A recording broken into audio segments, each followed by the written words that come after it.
Hey everybody, DIY Dad back again in the garage. Thanks for joining me for yet another small project modification for my Can-Am Spyder F3T. Excuse the motorcycles racing by on the road outside my house. I'm 6'1", about a 32-inch inseam. The stock height windshield for this bike puts me up in the wind a little bit more than I'd like to be. So today we're going to install the Touring or Tallboy windshield from BRP onto this bike.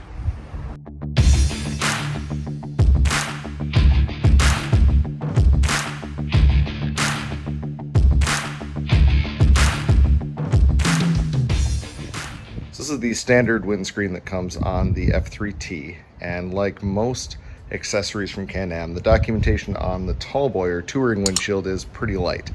So for comparison, I'm going to try to do this.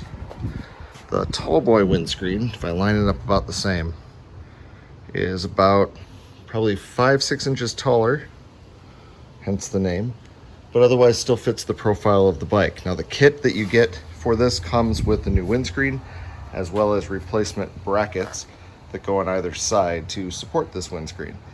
So first thing we're gonna have to do is remove the old. We're gonna do that by taking out these 4 screws, 2 on this side and 2 on that side. It looks like they're just standard Torx, probably T25s or T20s.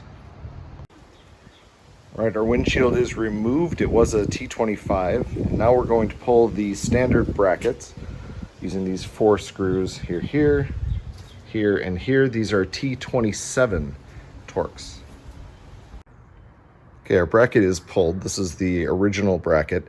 It was a T25. I think I said T27 in the previous part, but it is a 25, just like the outer screws.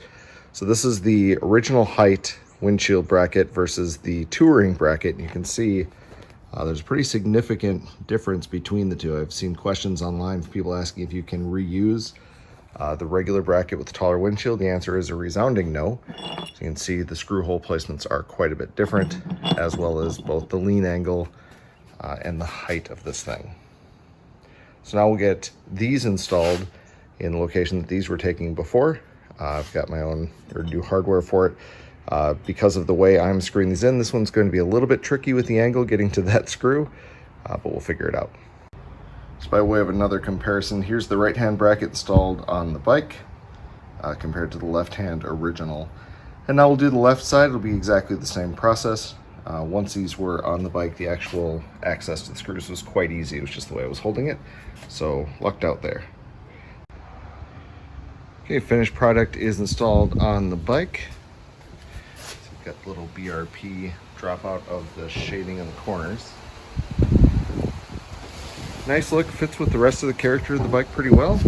Definitely quite a bit taller. So I'm excited to get it out on the road. It'll be an interesting test today. It is actually quite windy. So we'll see how that goes. Sitting behind the windshield is actually quite interesting. My regular eye line is about right here. So I do look over the top of the windscreen still, which I like. This gap down here is quite a bit larger than it was on the original, so should still get a decent amount of airflow coming through on my chest, but we'll see.